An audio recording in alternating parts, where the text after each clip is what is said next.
Have you ever stood in front of a mirror and felt like a stranger to yourself? Not because of how you looked, but because of how you felt, like something was missing, like you were somehow less. I remember a day like that vividly. It was raining. Not the soft kind of rain that makes everything feel poetic, but the kind that feels like it's punishing the earth, daring to hope for sunshine. I sat on the edge of my bed, my chest heavy with an invisible weight. No one had said anything cruel.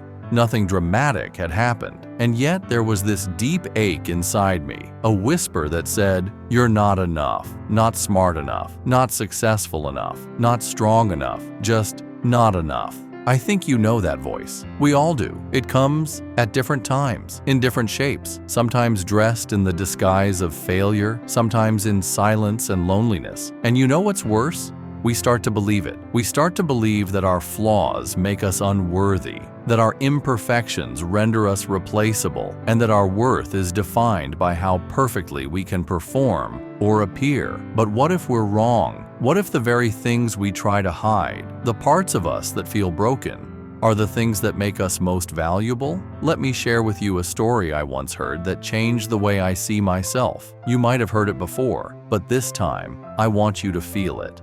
Every morning, a woman walks down a path to fetch water. Across her shoulders is a wooden yoke with a pot hanging from each side. One was flawless, the other had a crack running down its side. Each day, the woman filled both pots at the river and began the walk back home. The perfect pot delivered a full load of water. But the cracked pot? By the time they reached the house, it was only half full. This went on for months. The cracked pot began to feel ashamed.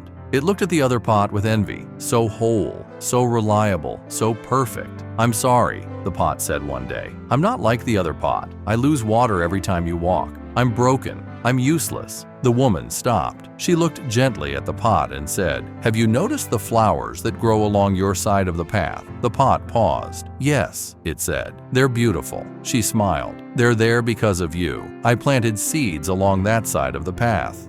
And every day, as I walked and you spilled your water, you watered them. The perfect pot did its job, yes, but you gave life." The pot was stunned. It had spent so long focusing on what it lost. It never realized what it had given. How often do we do the same? We live in a world obsessed with perfection, with polished images, with highlight reels and flawless timelines. And it's easy, far too easy, to compare our cracked selves to someone else's curated perfection. But no one is perfect. Everyone is cracked in some way. And ironically, it's the cracks that make us real. There's a Japanese art called kintsugi, the practice of repairing broken pottery with gold. Instead of hiding the cracks, they highlight them. The idea is simple but profound. The object is more beautiful for having been broken. What if you could look at your own life the same way? Not with shame, but with reverence. Not as a collection of failures, but as a mosaic of becoming. I want you to pause for a moment and think about the things in you that feel not enough.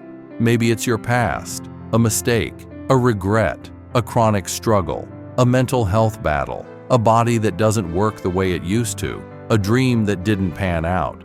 Now ask yourself, what has that pain taught me? Because if you look closely, you'll find that your deepest pain often becomes your deepest empathy. The person who knows the sting of rejection can be the one who makes others feel included. The person who has lost everything can be the one who understands what truly matters. The one who's been through darkness can be the one who leads others to the light. Sometimes your brokenness becomes a bridge, one that helps others cross their own pain. That is not a weakness. That is the purpose. Most people who make the biggest difference in the world don't even realize it. They're not famous, not loud, not celebrated. They're the ones who sit quietly with a friend in pain, who offers a word of encouragement, who makes someone feel seen when they're invisible to everyone else. And often they became that person because they knew what it felt like to be unseen themselves.